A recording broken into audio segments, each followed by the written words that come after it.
All right, welcome to another edition of the Mike and the Jaffman Show. No, we have not gone away yet. I'm Mike Barger, high school sports editor, and sitting next to me, of course, if you don't know this guy by now, then where have you been? This is the fastest sideline reporter in the country and the best dressed man in the room, Mark Jaffman Jaffe. How you doing today, Jaffman? Doing okay. How's Yeah? it going, Mike? It's going great. Great. Especially after a great week of football that we had. Can you believe we're going into Week 7. Week 7. 6 weeks gone already. Unbelievable. Time is flying. And let's get right to Week 6. We had some amazing games, starting with the Watertown Indians. Yeah, and Chris Corbo, number 24, has really just electrified the town of Watertown and really has kind of gotten better and better every week. 6 touchdown performance against Sacred Heart, 266 yards rushing. Every time they needed a big play, he was the guy that was going to get the ball. Now, I have to ask you. I'm sorry for interrupting, of course. Have you given Chris Corbo a nickname? Jaffman loves to give nicknames to kids. And I haven't heard you come up with a nickname for Chris Corbo yet. After 6 touchdowns in a game, you have to maybe come up with one. Yeah, we're going to think about it for the All next right, how about next minutes. show? Next show we'll come Well, up with no, a nickname. I'm going to come up with it before the show is over. Whoa. I want to try That's to come pressure, up with something. folks. Yeah. That is pressure. We'll see how quick I am. All right, let's move to the play of the game. That was actually in the Watertown game, Sacred Heart. Yeah, one of the things that it's interesting, 3 times Sacred Heart has had plays over the course of the season that has been pretty amazing. And this one was a kind of a fluky play, but it still was a great outcome. Rowan Efill had a 30-yard touchdown pass that Carlos Avello from Watertown tipped with his left hand as high as he could possibly go. The ball went straight up in the air. Next thing you know, Denzel Washington from Sacred Heart also leaped high, and he's about 6'2". He falls on his back. The ball lands right in his hands in the end zone for a touchdown. Morgan Freeman with the extra point. Just kidding, of course. I always wanted to say that, Denzel Washington. How do you say that with a straight face?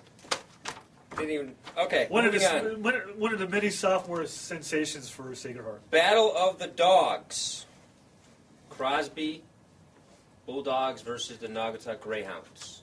You were there?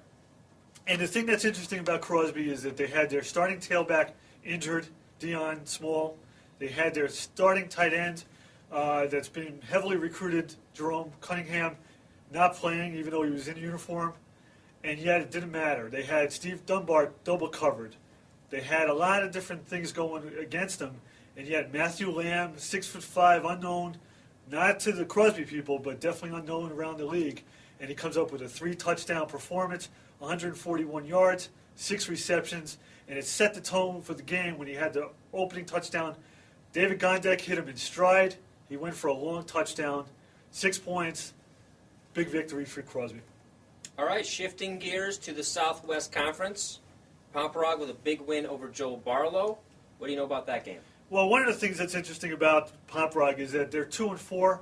They're probably the best 2-4 team in the country, not just in the state of Connecticut. They've had a couple of games that they probably should have had go a little bit favorable. It didn't go. They started 1-4. They needed a victory against a really good Joe Barlow team, and they got it. They scored a lot of points. They had a lot of contributions from a lot of different people, including quarterback Andrew Clements and running back Ben Crick. And they also got a 78-yard a kickoff return for a touchdown by Nick Concepcion.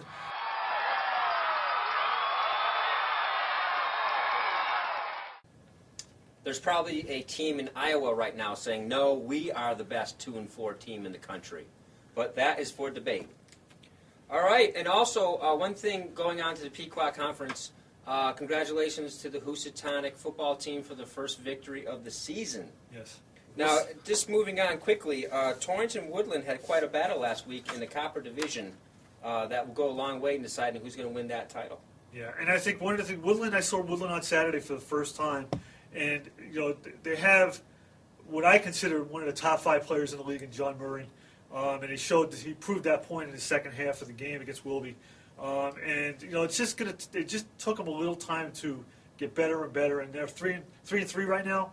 It's going to be interesting to see the second half, but I think it's going to go right down to the wire with that divisional title. Absolutely. Look out for that Naughty Woodland battle for that first place in that division.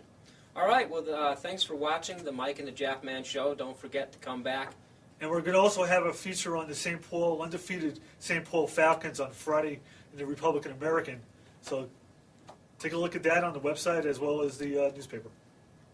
And before we leave, the Jaffman promised a nickname for Chris Corbo from Watertown. Combustion Corbo. Combustion Corbo. Wow. We'll see if that one sticks.